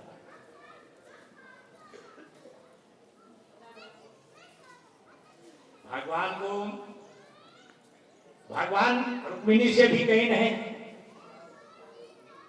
कि रुक्मिणी जो मेरा भक्त है, सदा दिन रात मेरा जो भजन करते रहता है, उसकी मेरी सदा चिंता बनी रहती है, क्योंकि मेरा भक्त मेरा ही गुणगान गाता है और जो मेरा गुणगान नहीं गाता है उस पर मेरा कोई दृष्टि नहीं है।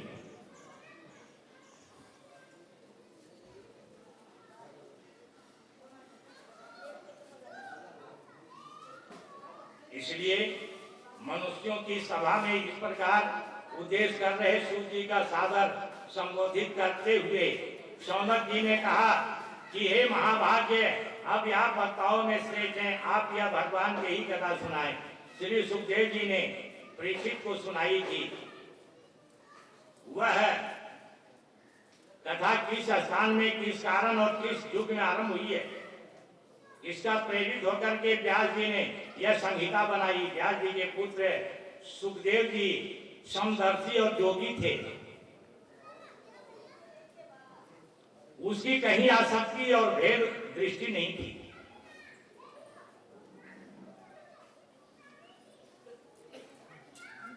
उत्पन्न होते ही वह सब कुछ त्याग करके वन में चले गए। मार्ग में अब ये सुखदेव जी जो है कि जन्म कथा मैं कहता हूं कि सुखदेव जी जो थे वह विगलित अंडा के रूप में जो है भगवान शंकर के मंदिर के पास में पड़े हुए थे।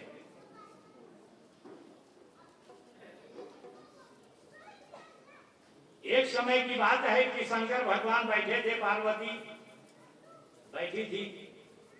पार्वती ने प्रश्न किया भोलेनाथ से कि भोलेनाथ, आप ये मुंडी का माला किसको पहने हुए हैं? शंकर भगवान कहें कि पार्वती, तुम जितनी बार मरती हो तुम्हारे तो मुंडी पहनते हैं। पार्वती कहें कि बाप, हम इतना बार मर गए, आप एको बार नहीं मरते हैं? भोलेनाथ कहें कि नहीं पार्वती, मैं अमर कथा जानता हूं इसलिए मैं नहीं मरता हूं। प्रलय काल के समय में लोप हो जाता हूं। पार्वती कहें कि स्वामी भोलेनाथ, हमको भी अमर कथा सुना दीजिए कि आपके साथ मैं भी अमर रहूंगी। पार्वती जब कहीं तो शंकर भगवान कहें कि पार्वती, बाहर जाकर के देखो तो हमारा कोई बात तो नहीं सुन रहा है। पार्वती जी जब मंदिर से बाहर आई तो अपने ताली को बजा दिया, जितना पशु पक्षी सब उड़ गए, भाग गए। जब पशु पक्षी जब उड़ गए तो ये अंडा को देखे कि पड़ा हुआ है, कहीं कि अंडा तो ये बिजली अंडा है, ये क्या सुनेगा। पार्वती जी जो है आकर के कहीं कि नहीं भोलेनाथ, कोई भी नहीं है, सब पक्षी उड़ गया, चला गया। कहीं कि बैठो। पार्वती जी सामने बैठ गई और भोलेनाथ अमर कथा जो है कहना आरंभ कर दिए। जब अमर कथा कहना आरंभ किए तो कहते कहते जब 11वां स्कंध में जब पहुंचे तो पार्वती को निंद्राग्रस्त हो गई। भगवान के जांग पर अपना मस्तक रख करके और सो गई। भगवान तो कहने में मस्त थे। जब 12वां स्कंध है जब समाप्त होने वाला था और इधर जो है सुगा का अंडा जो बिजली अंडा के रूप में था, पार्वती इधर सो गई और बिजली अंडा के रूप में जो है सुगा फूट करके अंडा से बाहर आकर के हुंकारी दे रहा था।